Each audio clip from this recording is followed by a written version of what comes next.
Sim racing can give you a weird kind of confidence, and it's not always the good kind. You start pushing harder than you probably should, and when you barely save something sketchy, your brain starts treating that as proof that you're fast. Then, when it all goes wrong, you just hit the reset button and try again. So the bad habit never really hurts enough to slow you down. Sometimes the sim isn't making you better yet, it's just letting the bad driving feel fast. And yeah, I'm including myself in that because I've definitely fallen for it.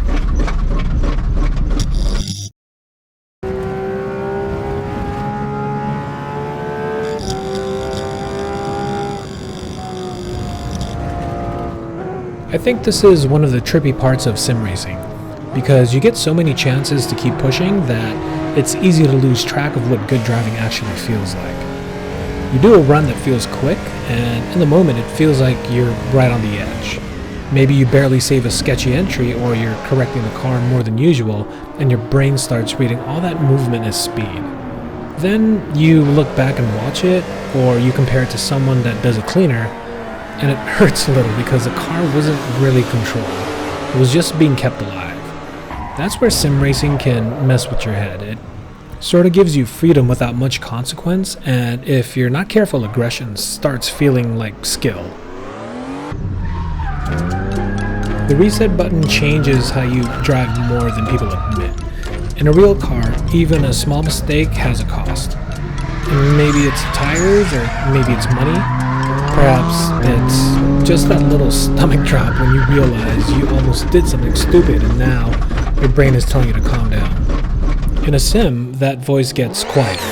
You can come in too hot, make a mess of the corner, and still be back at the start a few seconds later like nothing happened. That's one of the best parts of sim racing. So I'm not saying it's bad, because that freedom is why you can learn without destroying a real car. The problem is that you can also practice the wrong kind of confidence for hours. You're not always learning where the limit is. Sometimes you're learning how far past it can go before the sim finally says no. You can see this a lot in grip driving, and this is where my motorcycle track experience actually helps me understand the problem a little better. On a bike, everything gets exposed fast because you only have 2 contact patches, and your body is part of the whole thing. If your eyes are late, the corner starts getting ahead of you. And if you brake messy, the bike tells you right away. There's not a lot of room to fake smooth because the bike reacts with everything that you do. That's why the real life clip matters here. When you're on track, the speed feels serious in a way a sim doesn't always translate. Your eyes have to scan further ahead, your braking has to be cleaner, and if you stare at the wrong thing, even for just a second, the corner starts feeling like it's coming at you faster than it should. Whoa, I got a cramp! Yeah! Right here!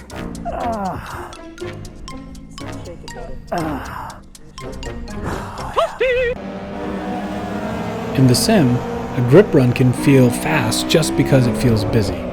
You come into a corner too hot and start fighting the car more than you should, and somehow that struggle makes the lap feel more serious than it really is. But the cleaner run is usually the one where you brake a little earlier than your ego wants to and get the car settled before the corner becomes a problem. It can feel slower while you're doing it, but the car exits better because you didn't spend the whole corner fixing the mistake you created on entry.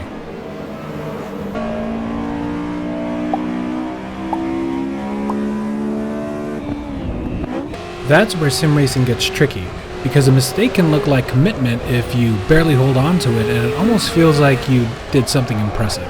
Sometimes it's a good save, sure, but if every corner needs saving, that's not really pace. That's just being late again and again. POV makes this even easier to fall for because from inside the car, messy driving can look alive. The road is rushing at you and the whole thing feels like you're right on the limit. But there's a difference between a car moving because you're managing it and a car moving because it was never settled in the first place. The difference is hard to see when you're the one driving. Touge driving, the road doesn't give you much room to lie to yourself. On a wide track, you can overdrive and still make it look decent. You'll miss the line, maybe run a little wide and clean it up, and the lap just keeps going. It costs time, but the track gives you space to recover. That's what I like about touge in the sim. It kinda calls you out. It shows whether you're placing the car on purpose or whether you're just reacting to problems you created a half second earlier. I've had runs where I thought it felt pretty good, then watched it back and realized I was mostly surviving on my own inputs. Drifting has its own version of this, and it's probably where the trap is easiest to see. A lot of angle can make you feel like you're doing something better than you are. You throw the car in hard and the wheel starts moving a lot, and because the car's sideways, it feels like you're really sending it. But angle by itself doesn't mean control. Sometimes the cleaner driver is using less than you expect. They're not throwing the car around just to make it look wild. They set it up earlier, keep the slide a bit calmer, and make the transition almost look lazy.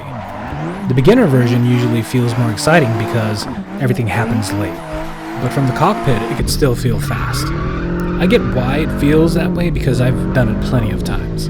But drifting is weird like that. The better it gets, the less desperate it starts to look. Now, tandem is where fake confidence gets exposed real fast. When you're driving alone, you can convince yourself the run was good because nothing is there to measure your timing. But when you're chasing someone, the lead car tells the truth. If you're too aggressive, you can close the gap in the wrong place, and if you're slow to read them, you fall back. If your car never settles, you can't stay close because every little correction turns into distance. That's why tandem can feel brutal in a good way. It doesn't care if your driving felt fast, it cares if you can match another car without making everything messy. And that's usually when you find out whether your confidence was real or whether you were just used to driving alone with unlimited retries. This is why I think sim racing can make bad drivers feel fast. The sim gives you so much freedom that you can start building habits around the feeling of speed instead of the discipline of control.